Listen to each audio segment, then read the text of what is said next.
Hello everybody, I hope you all are doing good. Today's topic of discussion is WAM method and a transportation problem or Vogel's approximation method. Um, just a quick recap. The northwest corner rule is criticized for non-consideration of our shipping cost, and WAM, it is similar to least cost method in the sense that this method also considers the shipping cost while making the allocation. So the steps are slightly different, but this is the similarity between both the methods. Now, steps for WAM method are as follows. Under step one, we have to check each row individually and have to pick the smallest and next to smallest cost. For example, in a row, there are costs like say 4, 5, and 6. So the smallest one is 4, and the next to smallest is 5. So we have to pick both and they take their difference and register that difference or record that difference to the corresponding row. Similarly, after going through all the repeating this step for all the rows, we will do the same thing for the column as well. After performing step one, we will move to the step two. Under this, we have to identify the largest difference among all the rows and columns. And if remember, if a tie occurs, generally we prefer to take that where we prefer to take that intersection where the maximum units can be allotted. Remember one thing, the allocation is based on the rule that the largest difference in the ith row and Cij must be the smallest cost in that row.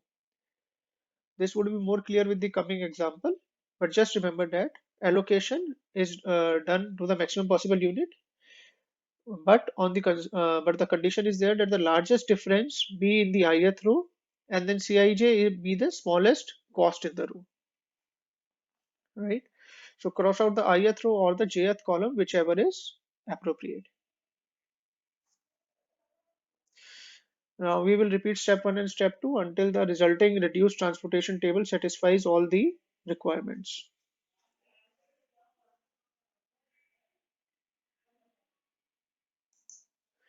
Now this is the example. This is all the cost has been given under this.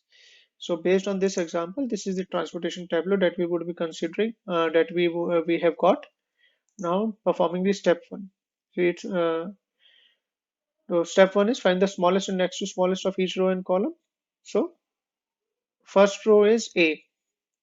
So 1 and 4, 1 is the smallest, fourth is the next to smallest, this is smallest one, and this is 4. The difference is 3. So iteration 1 is a new column that has been added. So it is 3. Similarly, for next row, it's become 4, then 2. Similarly, we will do it for the column as well, 1, 0, and 1. After performing this step number 1, we will go to the step number 2. Identify the row or column with the largest difference. So the row or column with the largest difference is 4. So this is the ith row, right? So when we will, this row has been selected, right? But the next condition was we have to look for the minimum cost. So 3 is the minimum cost. That means the allocation will be made over here. So here, if we will see, the demand is 20 and the supply was 40, but the maximum possible allotment is 20. So we will allot 20. Now, since after allocating this, since all the units requirement of this demand requirement of this column is fulfilled, we will strike off this row because now this is the appropriation strike of our ruling out. Now we will check since all the requirement is not fulfilled yet.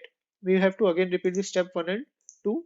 So step 1 and 2 would be again step 1. I have to check remaining two columns. So 1 and 4 rest is 3. So another iteration has been added. Similarly, in the column iteration 2, since first column has been striked off, so there would be a hyphen now, right? So this is not into consideration anymore. So now it is 0 and 1. We will now move to the step 2. Again, we will see the highest difference between both. It's 3. So now this is the row. Now we have to check the smallest cost. Smallest cost is 1.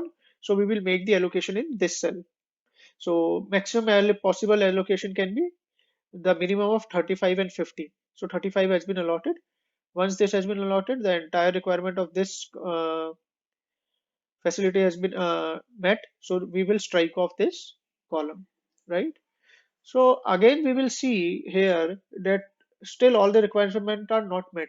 But if we will see this example carefully, now there is only one column which has been left. So there is no need to again repeat step 1 and 2. We will simply go and allocate the units like this. The remaining units will be allocated. This is 15, 20, and 60. You can see 35 has already been allotted, so 15 was remaining. So 15, 15. So it will be striked off. There is no further allocation possible. Similarly, 20 was remaining, 20, no further 60. So the total has become 95. So this is our final table, and the total cost would be 555. This is all about a WAM method. Thank you.